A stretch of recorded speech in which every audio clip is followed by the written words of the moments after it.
The Scariest Mythical Creatures from Around the World Part 3. And yes, if you've been following the channel, you would know this isn't the third video I've made on mythical creatures. It's actually the fifth, but this is the third installment of the specific Scariest Mythical Creatures from Around the World sub-series. Oh, and like always, this video starts off relatively tame, but gets increasingly scarier as we get through each of these creatures. Let's begin. Starting off this list, we have the Dark Watchers from California, United States. As scary as they may look, they're only number one because they are extremely chill. Let me explain. The Dark Watchers are described as tall, sometimes giant, featureless, dark silhouettes that are often sighted wearing brimmed hats or even using walking sticks. They are most often seen in the hours of dusk and dawn, and they are said to be motionlessly watching travelers on the horizon. Now you might be asking, what do the Dark Watchers do? Do they attack? Do they possess you? What happens? Well, nothing. The Dark Watchers simply disappear if you start approaching them, and even if you stare at them too long, they'll disappear. Their intentions are completely unknown, and although they have been reported for the last few hundred years in the Santa Lucia mountain range, going up the California coast, not much is known about them. I almost like the vagueness of the story because it leaves a lot open to interpretation, and to me, I want to believe that the Dark Watchers are simply a gentle reminder that you're not alone in that. If you're out in nature, respect the land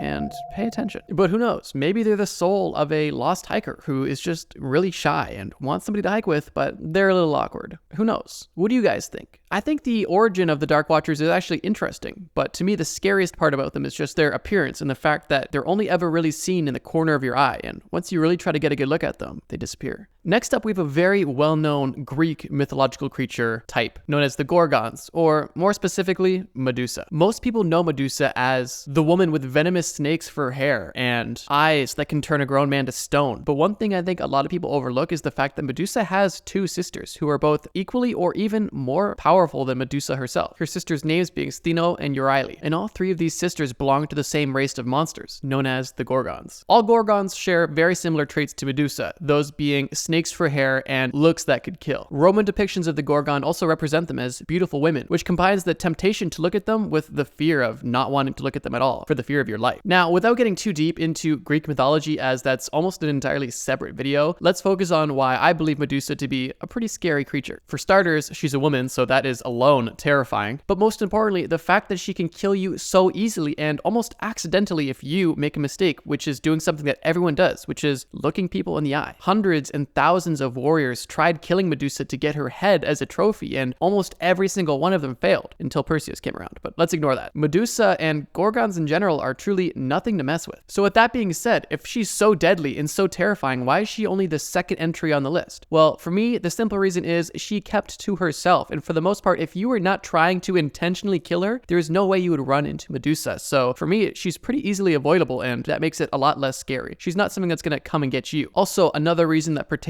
specifically to Medusa, not necessarily Gorgons, is the fact that Medusa was mortal, which is why she was targeted so heavily by warriors. Most Gorgons, including Medusa's two sisters, were both immortal, which makes trying to fight them fruitless. So yeah, Medusa's scary and definitely deadly, but there's scarier and deadlier things on this list. Next up, we have Drekavac from Slavic folklore. Its name comes from the Serbian word drekati, which literally means to scream or to screech. The Drekavac is a malevolent spirit and is typically understood to be the soul of a child that was never able to be baptized because they died before their baptism. And because they weren't baptized, they were not able to pass on, and their job is to now come back to the living world and torment and scare people. The Drekavac appears as a sort of zombie-like baby figure, being very small with a twisted and contorted body with glowing red eyes and grayish dead skin. Oh, and yeah, why were they called the Screecher or the Screamer? Well, because they had a blood-curdling scream that, if heard, could literally turn your blood cold and make you feel like you were going to die. It also was potentially signifying bad things that were about to soon happen in your future. But that's just the start of what the Drekavac does. Besides screaming in the middle of the night, in the middle of the forest, waking everyone up and causing awful fear and torment, which is basically what babies do anyway, so that's not too crazy. What the Drekavac also does is it stalks and finds the home of newborn babies that have yet to been baptized and collects their souls. One thing I'll say that's a bit off topic is that if you've been watching my mythical creature videos, you've probably noticed that a lot of these creatures, especially ones with very old origins, typically have some sort of social agenda behind them, and this one is overwhelmingly obvious. Like, obviously mythical creatures was the original form of propaganda, and the Drekavac was simply a method of scare tactics to make sure people baptize their babies. But without ruining too much of the fun, why was the Drekavac only the third entry? I simply believe it's because this is the first entry that actually has the capability to affect adults in some sort of way, and also has the potential to kill kill if you're a newly born, unbaptized baby. For that reason, the Drekavac is extremely creepy and, for some people, extremely scary and even dangerous as well. But don't forget, we have plenty more to go over still. Next up, we have El Charro Negro from Mexico. El Charro Negro, or the Black Charro, is described as a tall, elegant-looking man in an impeccable black suit made up of a jacket, a shirt, tight pants, and a wide-brimmed hat, who wanders in the depth of the night on the lonely stretches of road that joins small cities together in rural Mexico. And he is never seen without his jet black horse. In some depictions, he is even more demonic. His eyes are glowing red and his face is dark and hidden by his hat. He emits a dark steam every time he breathes, and he's a small sack of gold coins on his waist. Now we know where he is and what he looks like, but what does he do? Is he murderous? No, but he is definitely evil. If the Black Charro encounters a man in his travels, he'll approach him and kindly start a conversation. He'll ask the man to take some gold coins and even ask if he wants any of his dreams to come true in exchange for some gold coins. The only catch is, if the man accepts the gold coins, he is giving the Charro his soul, which I'm sure, as you can imagine, is bad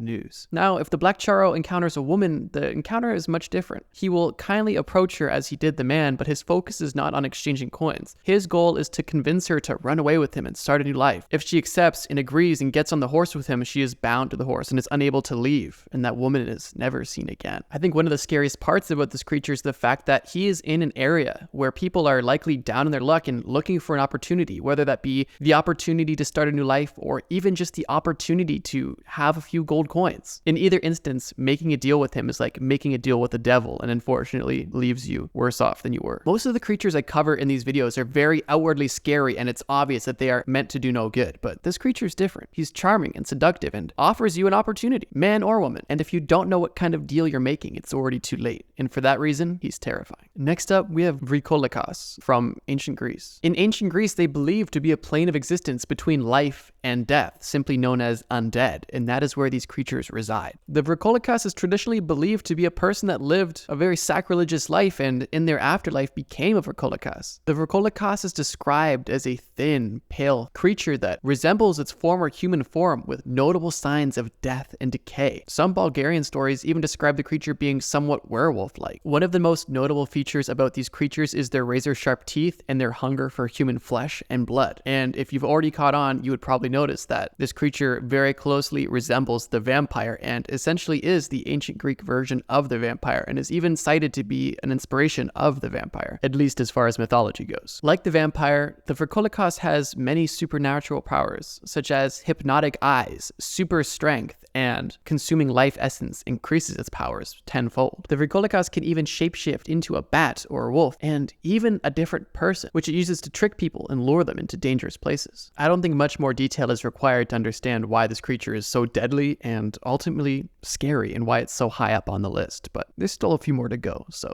let's keep going. Moving to Japan, let's discuss the Umibozu, likely one of the scariest sea creatures of all time. The Umibozu is a giant black humanoid creature that is seen off the coast of Japan, usually at night, and it is so large that it can capsize even the largest of ships with a single blow. A signature sign of an Umibozu attack is when the water is relatively calm and peaceful, and all of a sudden it becomes tumultuous, shaking the ship violently. Typically by the time you notice this awful attack, it is too late, and the ship is either broken or sinking. The Umibozu can even summon massive storms and tidal waves with a single roar if it's feeling too lazy to attack you itself. It goes without saying that an encounter with the Umibozu is almost a guaranteed death sentence in most cases, but if you are lucky and do have the right offerings, you may be able to get away unharmed. What is Umibozu after, you may ask? Well, it's either food or barrels. And even if you give him one of these things, you're not necessarily safe. He can still destroy you and your entire team. And for that reason, most people stopped giving him real offerings because they realized it was fruitless and typically not safe. What people started doing was they would give him bottomless barrels, meaning a barrel with nothing in it, basically a cylinder. This would confuse and distract the Umibozu just enough to allow the sailors to escape to safety. To me, the Umibozu is terrifying because of the sheer size, strength, and power of this creature and how it is essentially unable to be beaten in any way. The only saving grace is that I'm not a sailor, so I feel relatively protected, but that doesn't mean that I will never be on a boat around Japan. And if I ever am, I'll be terrified. And now it's time for our final entry on this list. The scariest creature on this list in my opinion. And if you've already looked in the description, you cheated and you know what's coming, and you ruined the fun for yourself. But for those who haven't yet, we're going to discuss the Goatman. One off-topic note about the Goatman I want to make is that the Goatman was actually commented on so many of my other videos, I knew I had to cover it,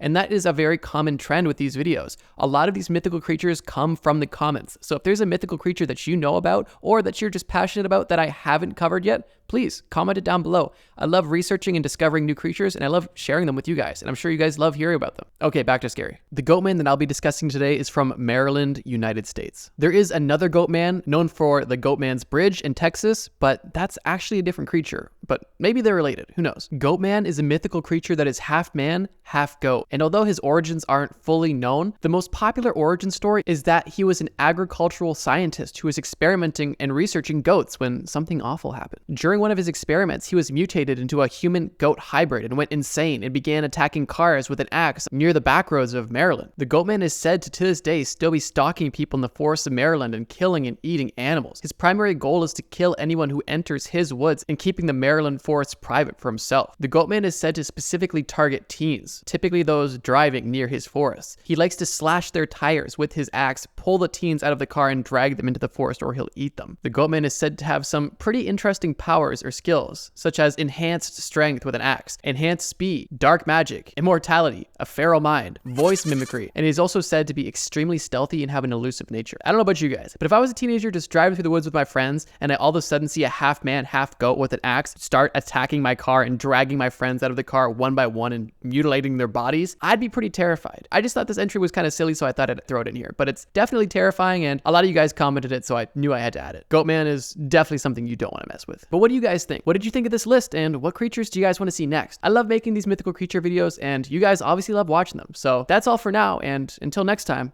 trust me, bro.